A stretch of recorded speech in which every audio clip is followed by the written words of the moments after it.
Hello. Hi.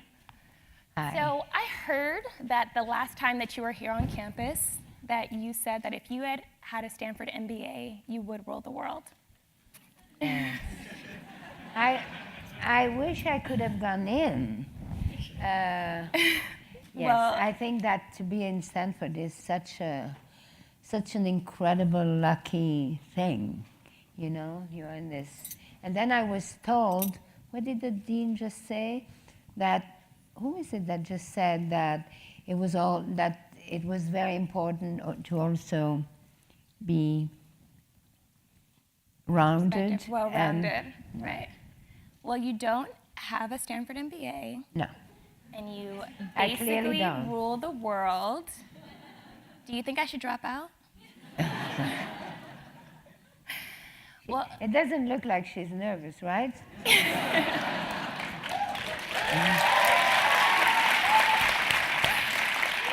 so DVF, you started your career very early on in working as an apprentice in a factory.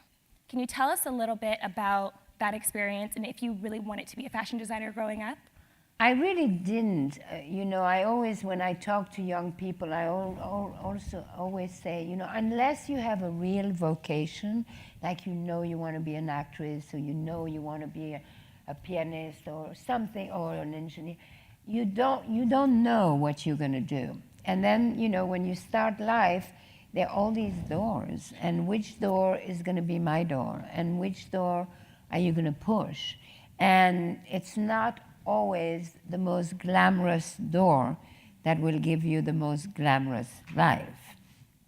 My door was, I mean, when I met this Italian man and he invited me to come and to, you know, do an internship, well, he had a little crush on me, but... And when he invited me to go over and to watch what, you know, he was doing, I mean, the last thing I was going to think is that that man in that factory would be the most important thing in my life. So I think it's very important to be very open and to be curious and to pay attention and to kind of, you know, follow your heart and follow what the universe tells you. And then all I knew is that I didn't know what I wanted to do, but I knew the kind of woman I wanted to be. I wanted to be a woman who could have a man's life in a woman's body. I wanted to be able to pay my bills. I wanted to be able to do the same thing as a man did, but I didn't know how. And then I found a way. And I was very lucky because it happened for me very quickly, as it does now, you know, in today's world. I mean, so many millenniums make it so early. And I mean, at the time there weren't that many, but I was one of them, and I was lucky. So to that point, what the audience may not know at that time was that you were also a princess, and not Sleeping Beauty princess, but like a literal princess. Well, I married a prince. You married a prince. That was the shortcut.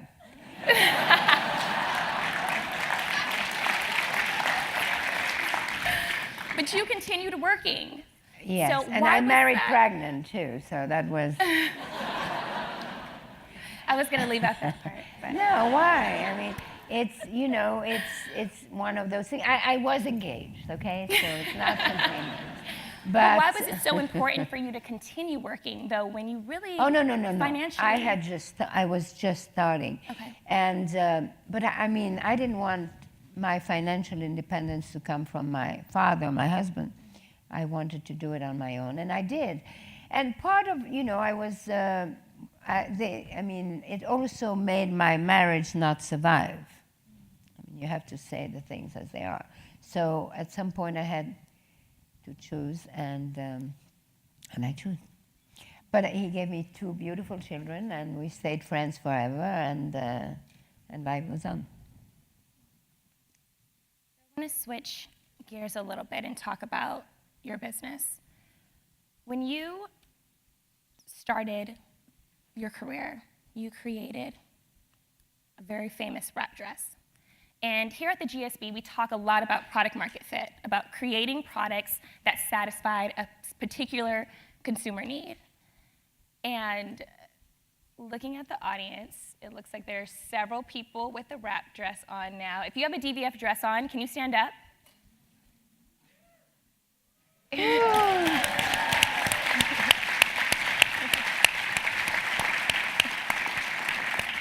I think you found product market fit. This dress has been relevant for over 40 years. What do you think that you saw in the market that other people were missing? Oh my God, it didn't happen like that at all. I mean, at all.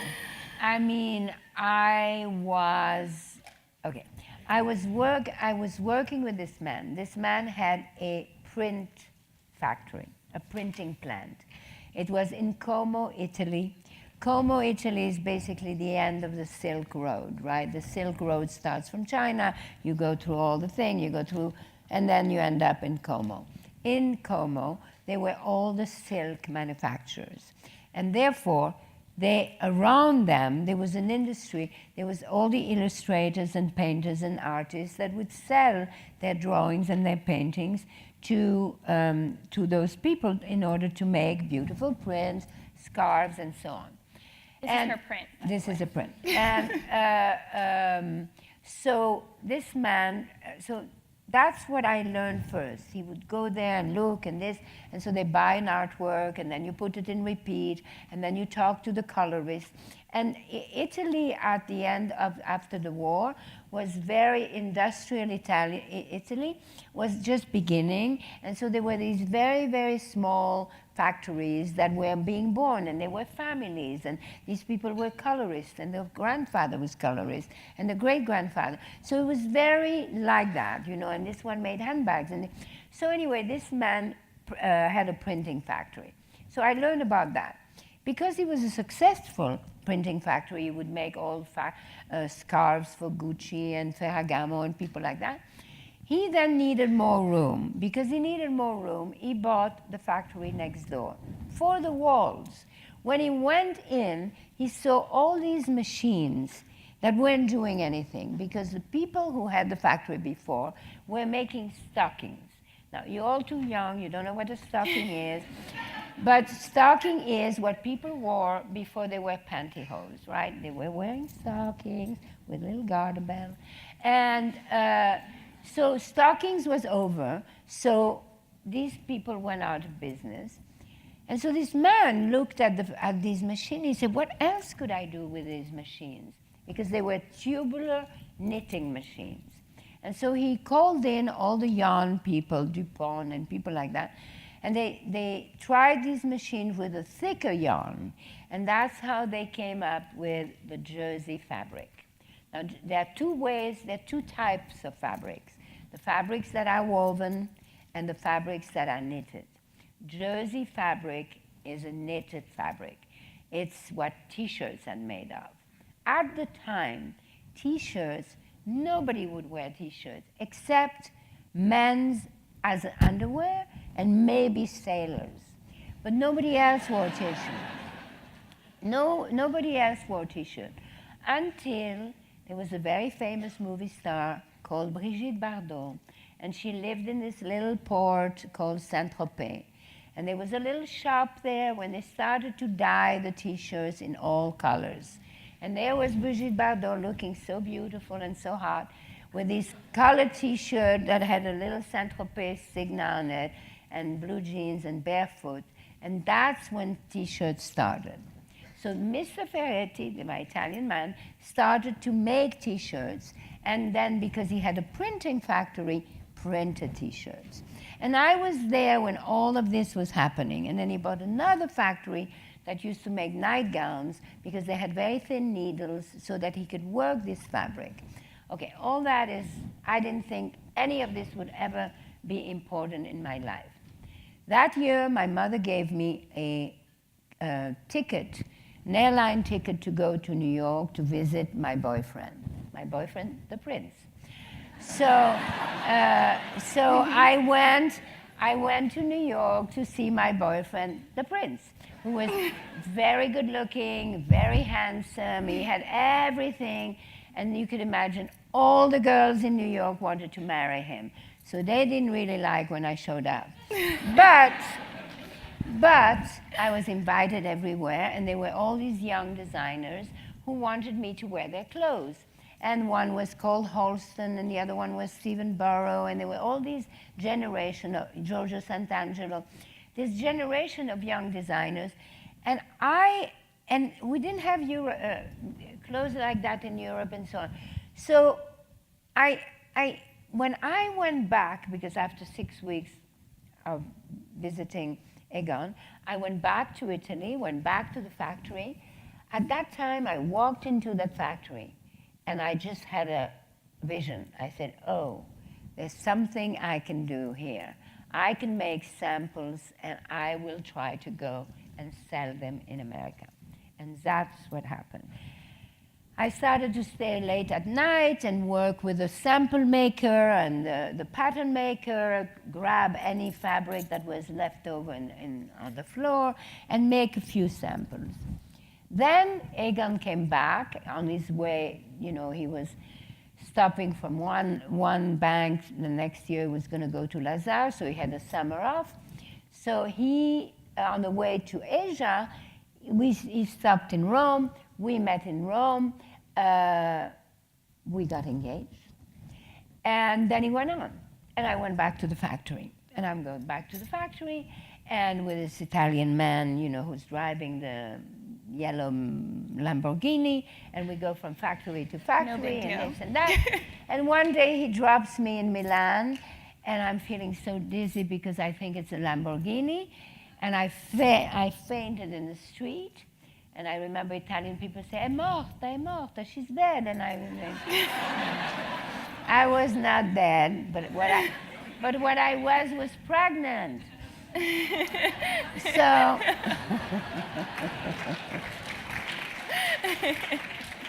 so that's what happened. So then, all of a sudden, oh my God, I can't believe it, I'm pregnant with this most eligible man in Europe, you know. Everybody's going to think I did it on purpose, and I can't, this is terrible. So I went to Geneva, I went to see my mother, I said, I can't, I mean, this is not, my mother said, you're crazy, anyway, you're engaged, you have to let him know, blah, blah, blah. Make the story short, Egon, I said, don't feel obliged. He said, no, organize wedding for 15th of July. So at first, I'm like, how dare you, but okay, fine. So we get married, so I go back to the factory and I said, listen, I am pregnant, I'm getting married, and I'm moving to New York. Will you please allow me to make some samples from the factory? And that's what I did, and that's how I made my first dresses. And they were basically t-shirt dresses and shirt dresses, and I had no idea and no experience, except I was 22 and I was cute, and so I knew what I wanted to wear, and that's what happened. But this happened in the 70s, and this was the heart of the women's liberation movement. Well, then I came here, and Egon had, you know, introduced me to Diane, blah, blah, blah. Anyway, yes, and then this dress, and then so for 2 years I had 2 children in 13 months.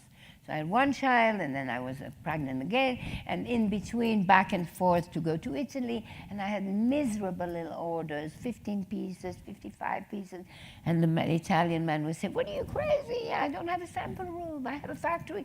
I said, please, please, please, trust me, have faith in me. So I would come back with more samples, and like that for 2 years, and then I had a little wrap top, and the little wrap top was basically what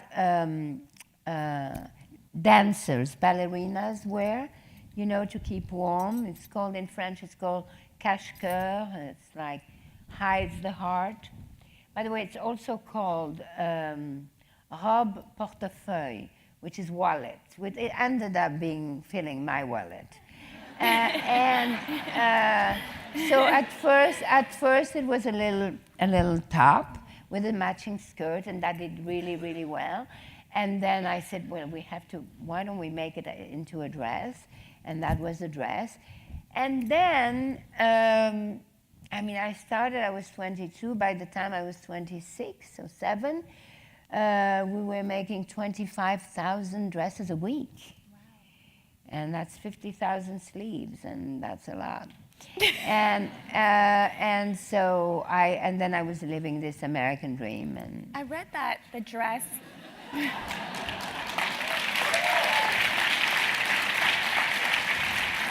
But what I'm trying to say is that people say I made the dress. Yes, I made the dress, but really the dress made me. Because this dress, thanks to this dress, I became more confident. I was going around to women, wrapping them, and I was feeling confident, so I was sharing my confidence, and I was selling my confidence. And then it was a time of the, liberation. I mean, if you were young in the 70s, it was a very nice time to be young, because it was somewhere between the pill and AIDS. You figure out. And so, so it was a very nice time to be young. Okay. Well,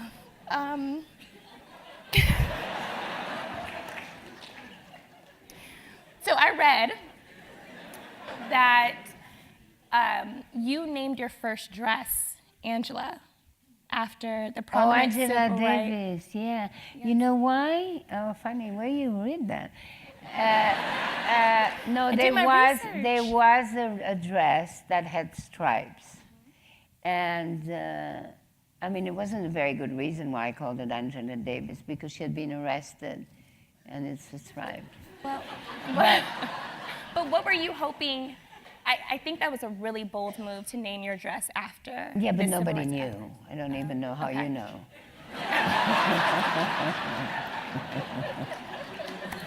But by the way, I loved Angela Davis. She was so beautiful. She was strong.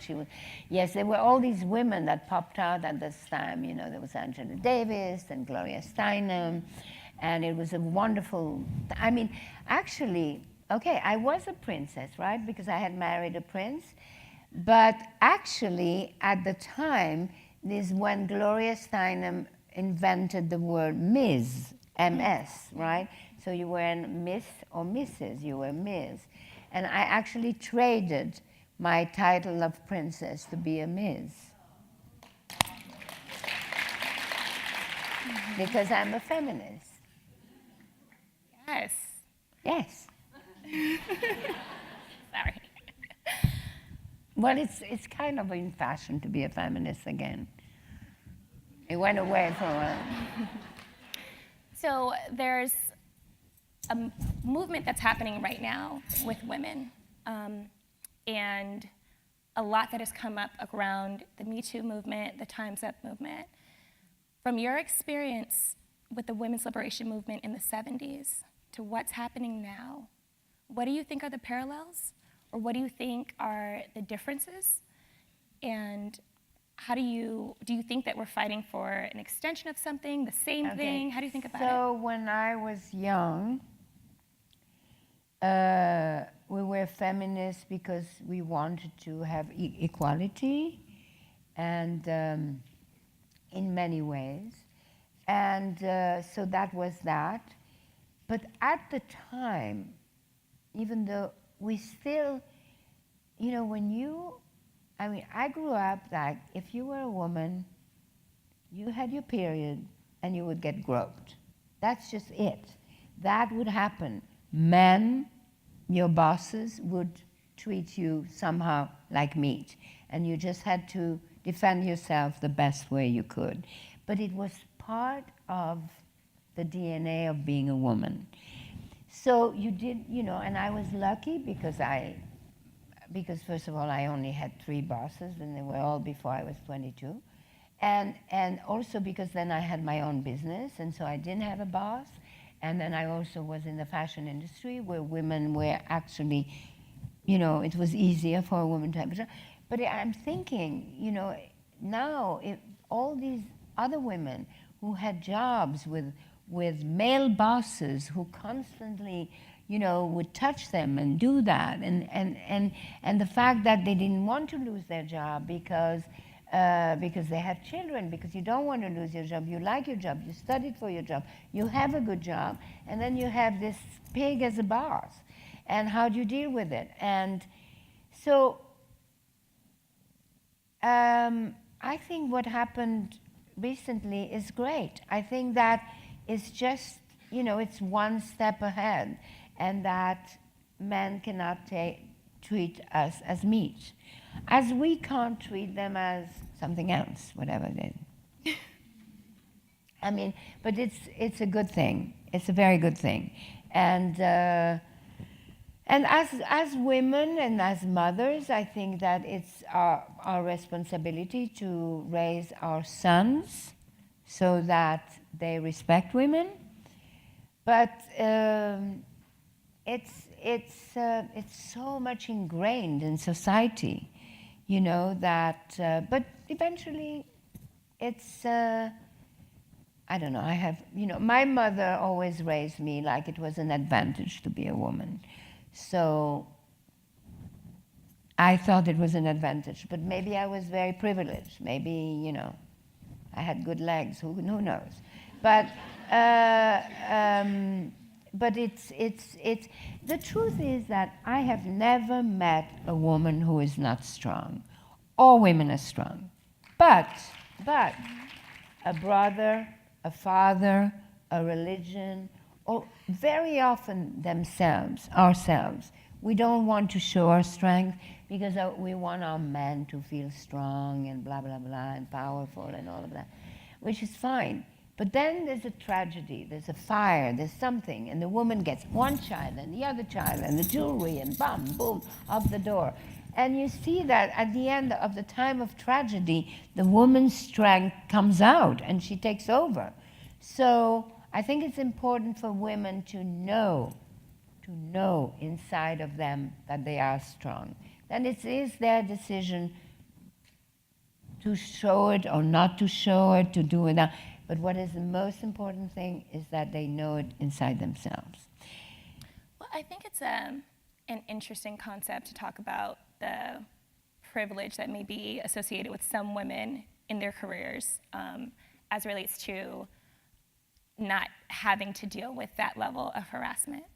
And I know you had 3 bosses before you were 22, right?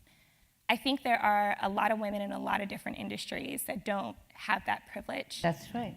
So particularly in the fashion industry, when you have an industry that is so contingent on, the success is so contingent on young women, young models, for your role as the CDFA president, which is the Council of the Fashion Designers of America, how do you think about protecting these young women? Well, we do. We have rules. We have all kinds of things that we set up, and it is incredibly important because I mean, I did try to be a model, completely not successful, but I mean, that is all about rejections. I mean, it's just the worst thing to try to want to be a model because it's the worst. And no, as the CFDA, we are making rules and we're doing this and more.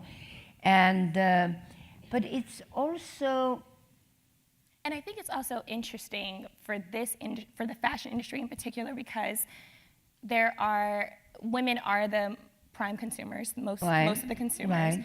And you do have a number of very powerful women within that industry. But there still seems to be this power dynamic where women are still subjected to a lot of the same things that they are in other industries. And why do you think that is? Because we're stronger. Listen, women have to stick together, but the first thing is, they have to feel strong within themselves. And they just have to, We have to deal with what we have to deal, but together we have to make sure that we support each other. And industries have to support. And I think that all the things, the Me Too and Time Up, has really, really been helpful. And it is a different time, you know, and we have to make sure that that doesn't go away. I know you spend a lot of your time, your resources, whether social or financial, on empowering women and women's empowerment, and that you created the DVF Awards not long ago. Can you tell us a little bit about that? Well, it's going to be, this next year is going to be the 10th anniversary, yeah. It's, yes, it's actually my son who said, you know, you do so much for women, you should really reward them and give them money and do a prize, and then one day it'll be like a Nobel Prize.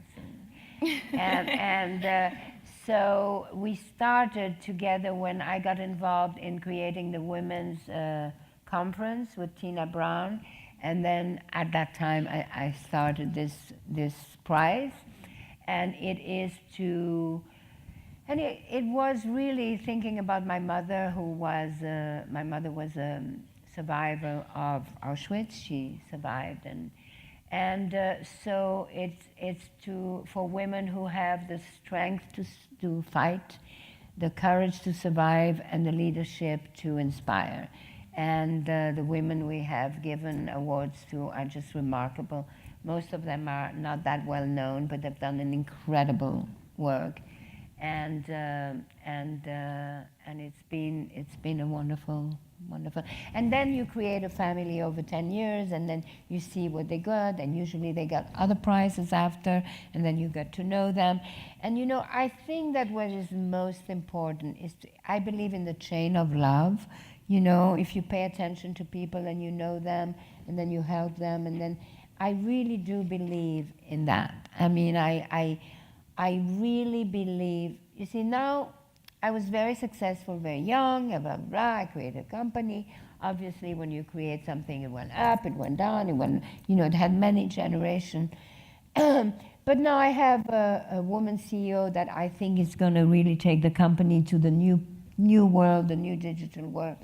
And so what I want to do for the rest of my life, now that I am 70 years old, is the fact that I want to use, because when you are successful, two things happen.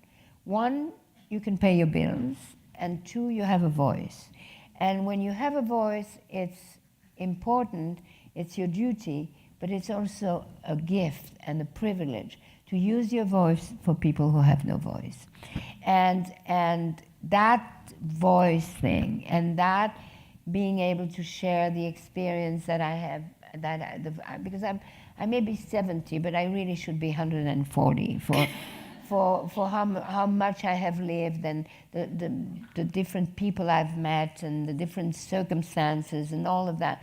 To be able to share that, and to share my experience and my knowledge and all of that. And so that's what I would like to do for the rest of my life. And I know you all study business, and you're all super smart and everything else.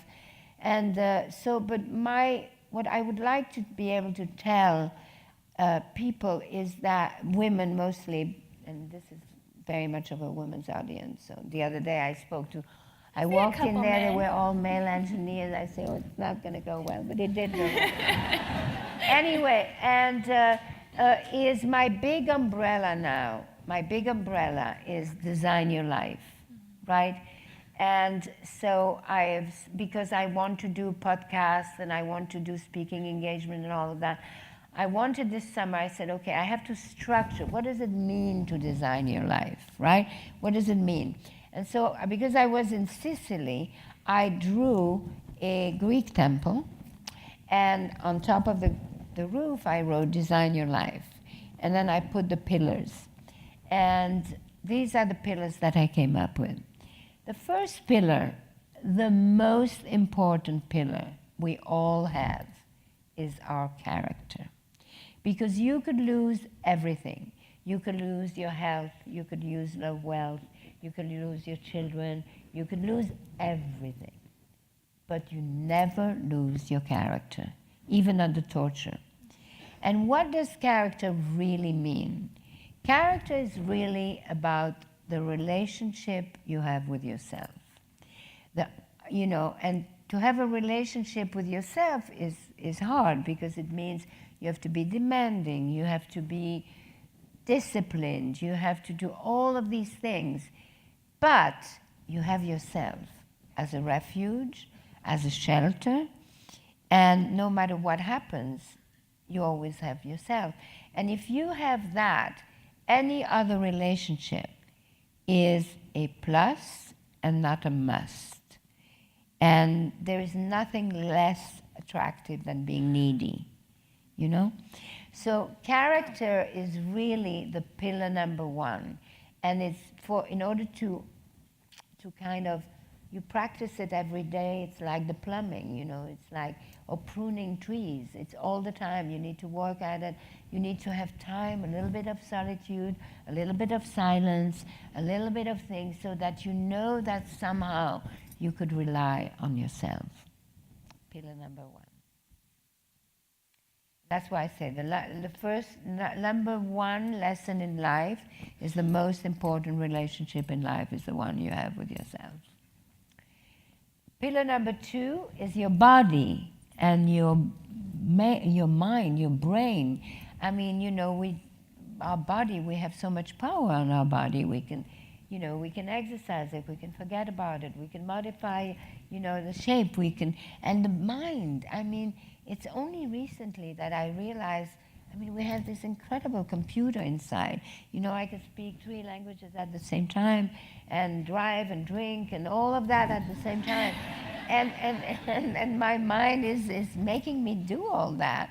How does that work, Amazing. It's just amazing, but we have to pay attention to it, and not take stupid drugs that will modify our brain. Anyway. You mean like taking care of it physically? Yes. So 1, 2, 3, heart.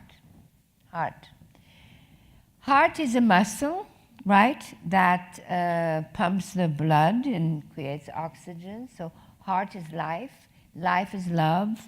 Love is compassion, is emotion, and it's about to be a human being. I know everybody talks about, artificial intelligence and all of these things, but I really do think that the only way we can save humanity is by being humans.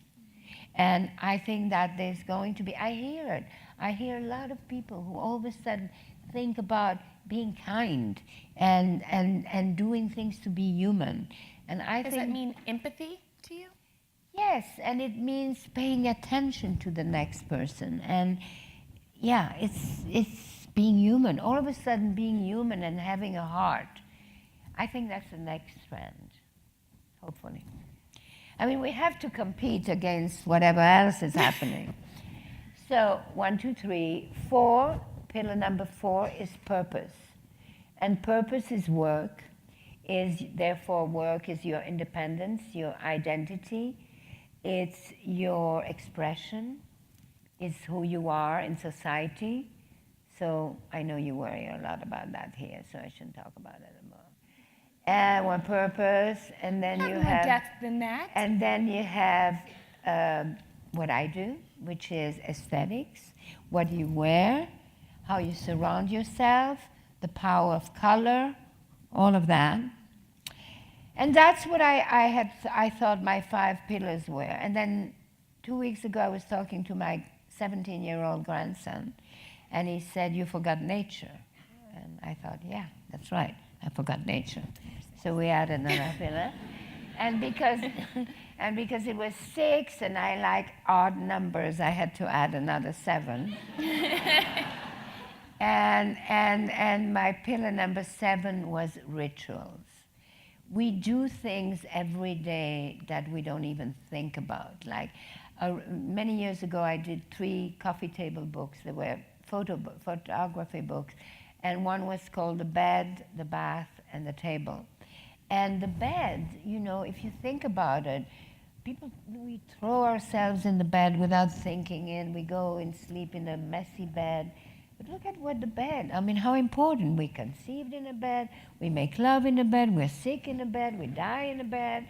I mean, so this the ritual of the bed and the ritual of the table, what to eat and how to eat, and the pleasure of that. I think there's a whole ritualist things that we do, or even the bathroom, the privacy of the bathroom, and whatever.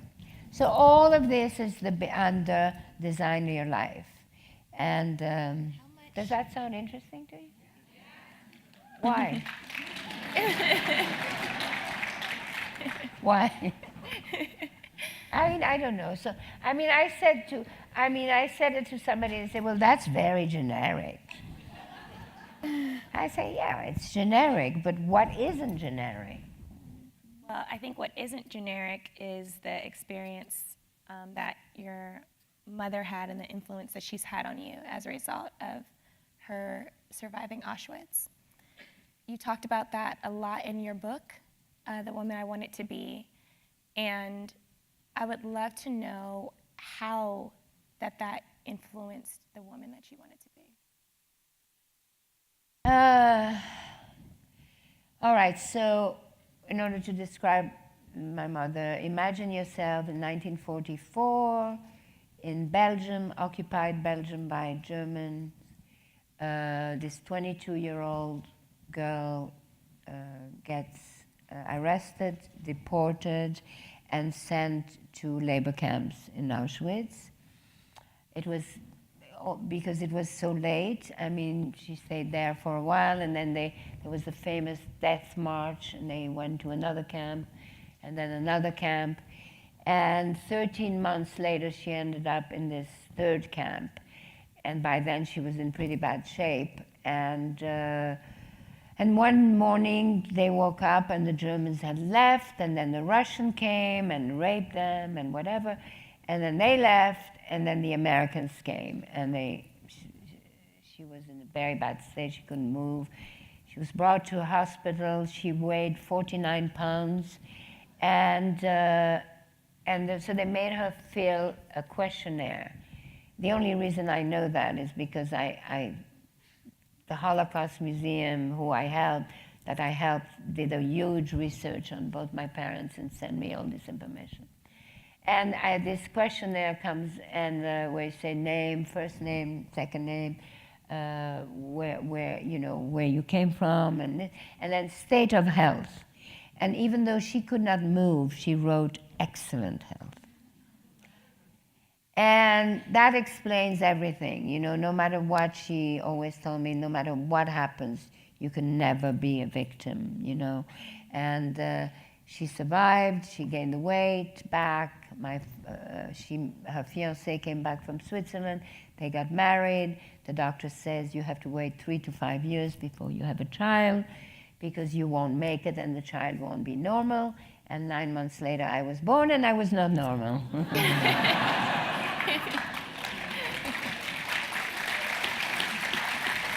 So my mother used to say to me, God saved me so that I can give you life. By giving you life, you gave me my life back. You are my torch of freedom. So I was raised with a lot of, I was supposed to be the torch of freedom. At the age of 1, I had to speak in public, my birthday. I mean, I always had to memorize. My mother was a tiger mom. She was tough, and she would not allow me to be afraid. If I was afraid of the dark, she would lock me in the dark closet. Today she would be arrested. But after 10 minutes, you realize that there's no reason to be afraid. And so obviously, I'm very much a result of my mother, So never be a victim. Doesn't matter what happened, blah, blah, blah, this and that. And that formed me, But when you have a very strong mother, it's you have to wait until she's gone for you to accept it, So we're going to do a quick lightning round. We have a couple minutes left. I would love for you to finish these sentences. I feel most confident when I feel most confident when, I don't know, when I speak to a nice crowd. What angers me most is, Oh, I don't get angry very quickly. What angers me most is when I witness lies. the thing people would be surprised to learn about me is, The things that people would be surprised to learn about me is that, I don't know. do we know everything? Probably. You certainly do. My superpower is, Oh, my superpower is my magic wand, which I use every day when I try to, my first email of the day, I try to do something that doesn't benefit me, and I will introduce one person to another person. I don't have to leave a message. I don't have to speak. All I have to do is write it perfectly and explain well, and I may have changed that person's life. the most important advice I can give for this audience is, The most important advice I can give is the one I said before, is that the most important relationship you have is the one you have with yourself. Thank you.